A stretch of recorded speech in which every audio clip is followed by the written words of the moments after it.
పిల్లల్ని స్కూలుకి పంపించే పేరెంట్స్ అందరూ కూడా చాలా గ్రేట్. అవును కదండీ! నిజంగా చాలా గ్రేట్. ఎందుకంటే పిల్లల్ని ఎర్లీ మార్నింగే లేపాలి వాళ్ళని. మనం స్కూలుకి పంపించాలి అంటే ఫస్ట్ ఆఫ్ ఆల్ మనం చేయాల్సింది తల్లిదండ్రులుగా మనం ముందుగా లేవాలి కదా! మనం లేచి పిల్లల్ని కూడా లేపాలి. సో, వాళ్ళు లేచిన తర్వాత వాళ్ళు బ్రష్ అన్నీ కూడా వాళ్ళు చేస్తారు. చేయించాలి చాలా కొద్ది రోజుల వరకు. సో, వాళ్ళ వాల్యూ అయితే ఆ పేరెంట్స్ వాల్యూ ఇప్పుడు తెలుస్తుంది నాకు. మా అక్క ఎప్పుడు అనేది పిల్లలతో అసలు అవ్వదు. మార్నింగ్ లేవరు అంటే ఏంటనుకునేదాన్ని. నా వరకు వచ్చేవరకు అది నాకు తెలియలేదు. సో, మా జెనిషు అయితే స్కూల్ స్టార్ట్ చేశాడు ఇక వెళ్ళటం. ఇక నుంచి అయితే నేను కూడా ఫాస్ట్‌గా లేవాలి. మామూలుగా అయితే లెగుస్తాను. కాకపోతే ఎర్లీ మార్నింగ్ పనులు చేయడం బద్ధకంగా ఉంటుంది కదా మనకి. సో, ఇక నుంచి అయితే లేవాలి. 5కే లేచి పిల్లలకి బాక్సులన్నీ కూడా చేయాలి కదా! పేరెంట్స్ వాల్యూ ఏంటో ఇప్పుడు తెలిసొచ్చిద్ది నాకు. అందరి వాల్యూ కూడా. పేరెంట్స్ ఇంత కష్టపడితేనే మనం చిన్నప్పటి నుంచి మనల్ని మన పేరెంట్స్ ఇంత పెంచితేనే కదా ఈ పొజిషన్‌కొచ్చి మనం ఇన్ని కబుర్లు చెప్తున్నాం. సో, మన పిల్లల్ని కూడా అలా మనం పెంచుకోవాలి అంటే ఫస్ట్ మనం స్కూలుకి పంపించాలి. సో, నేనైతే ఈరోజు స్కూల్ స్టార్ట్ చేశాను మా బాబుకి. బసొచ్చింది.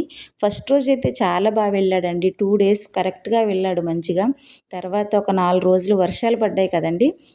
సో, ఆ వర్షాలు పడిన తర్వాత మరలా స్కూలుకెళ్ళడానికి ఒకటే మారామండి అసల. ఎంత ఏడుస్తున్నాడంటే ఎర్లీ మార్నింగ్ అసలు లేవట్లేదు. స్కూలుకి వెళ్ళమంటే అసలు వెళ్ళననే పేచీ పెడుతున్నాడు.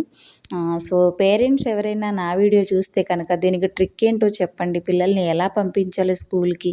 ఏం చెప్తే వెళ్తారో కాస్త నాకు కామెంట్‌లో తెలియచేయండి ఫ్రెండ్స్. వచ్చిన తర్వాత స్కూల్ నుంచి వచ్చిన తర్వాత కూడా హోంవర్క్ అయితే స్లేట్ వర్క్ ఇచ్చారు వాడికి. అదైతే చేయిస్తున్నాను. చూస్తున్నారా అది కూడా చేయనని చాలా మారం చేస్తున్నాడు.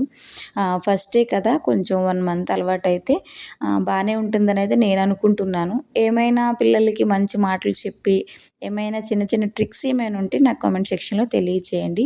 నేను కూడా ఫాలో అవుతాను. మా బాబుని అందరూ బ్లెస్ చేయండి. ఈరోజే స్టార్ట్ చేశాడు స్కూల్‌కెళ్ళడం. ప్రతి ఒక్కరు కూడా బాబుని బ్లెస్ చేయండి ఫ్రెండ్స్. మా జిన్షు ఏది చూసినా గానీ ఒకసారి చూస్తే ఇట్టే పట్టేస్తాడు. కాన్సంట్రేషన్‌తో మనం నేర్పించాలనమాట.